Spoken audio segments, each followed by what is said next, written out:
Sir एक ये बात बहुत ज़्यादा पॉपुलर है और मैं कहूँगी कि लोगों को डाउट है कि अगर हम प्राकृतिक चिकित्सा के बारे में बात करें तो अक्सर हम उनको ऑल्टरनेट मेडिसिन की तरह इस्तेमाल करते हैं। कभी भी हम उसको ऐसे इस्तेमाल नहीं करते कि इससे मेरा इलाज हो जाएगा, मैं इससे ठीक हो जाऊँगी।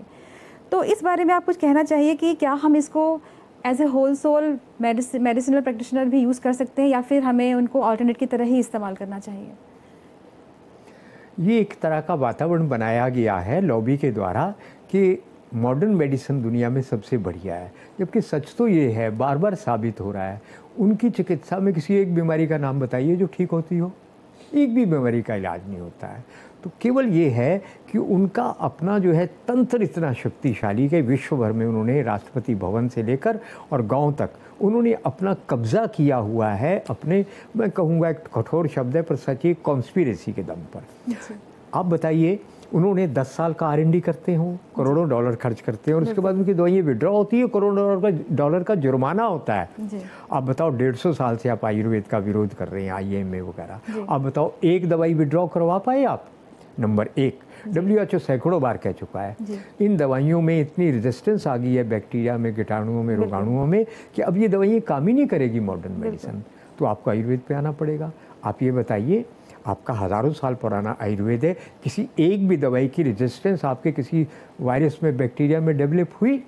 बिल्कुल। इसका मतलब आयुर्वेद में दम है। एलोपैथी में आगे अक्सर मिला तो मैं बताऊंगा, एलोपैथी में इतनी कमज़ोरी क्यों है, वो क्यूरेबल क्यों नहीं है, क्यूरेटिव प्रॉपर्टी उसमें क्यों नहीं है, मैं बताऊंगा। जी सर, मेरे हिसाब से जो एलोपैथिक मेडिसिन है वो मेजरली सिम्टम्स को दबा देती है और आयुर्वेद उसको होल सोल अंदर से ठीक करती है। जहाँ तक मैं आपसे बिल्कुल सहमत हूँ जी।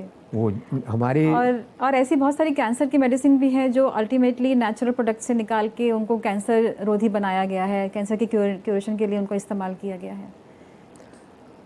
एक जर्मन की डॉक्टर हुई हैं, उन्होंने इसके ऊपर काम किया और साबित किया है कि जो कीमोथेरेपी आपकी, इसके कारण आदमी जल्दी मर जाता है। बिल्कुल सही बात। और उन्होंने जो है इसके ऊपर बहुत काम किया और उन्होंने साबित किया कि अगर आप घर में बने हुए कॉटेज पनीर के साथ अलसी का प्रयोग करते हैं तो आपके कैंसर सेल तेज़ी से मरने लगते हैं जी।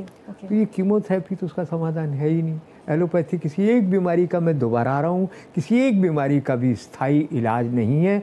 आपने जो कहा बिल्कुल ठीक कहा, पैलिएशन बीमारी के लक्षणों को दबा देती है और उसके बाद और ज़्यादा मुसीबत खड़ी होती है। बिल्कुल सही कह रहे हैं। तो आपने जैसा कहा कि विदेशी कंपनियां जो हैं वो भारत को बीमार रखना चाहती हैं, ऐसी कुछ कॉन्स्पिरेसी है, आपने इस बात पे हमेशा जोर दिया और आज भी आप उसी बात पे जोर दे रहे हैं। बिल्कुल ठीक कह रहे हैं। पहले इस बात को कहने का लोगों में साहस नहीं था, पर मोदी जी की कृपा से अब हम इसको दम से कह सकते हैं जी।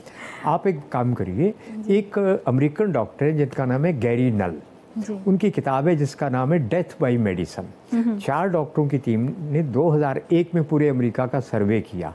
क्या बताया उसमें उन्होंने बताया कि जो WHO कहता है कि दुनिया में सबसे ज़्यादा लोग मरते हैं कार्डियक प्रॉब्लम से, वो कहते नहीं, उससे 75-80 हज़ार लोग ज़्यादा 2001 में मरे हैं मॉडर्न मेडिसिन खाने के कारण अमेरिका में। अब 40 करोड़ में मरे आपके 7,86,000 और वो कह रहे हैं इट्स टिप ऑफ आइसबर्ग जी।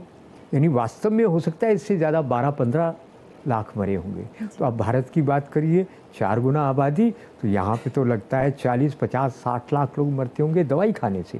ये मैं नहीं कह रहा हूँ, डॉक्टर गैरी नल कह रही हैं और ऐसी 6-7 किताबें मार्केट में हैं जो ये बताती हैं मॉडर्न मेडिसिन आपकी लाइफ एक्सपेक्टेंसी को घटाती है, बढ़ाती नहीं है। कोई एविडेंस प्रूफ नहीं है कि इससे लाइफ एक्सपेक्टेंसी बढ़ती है।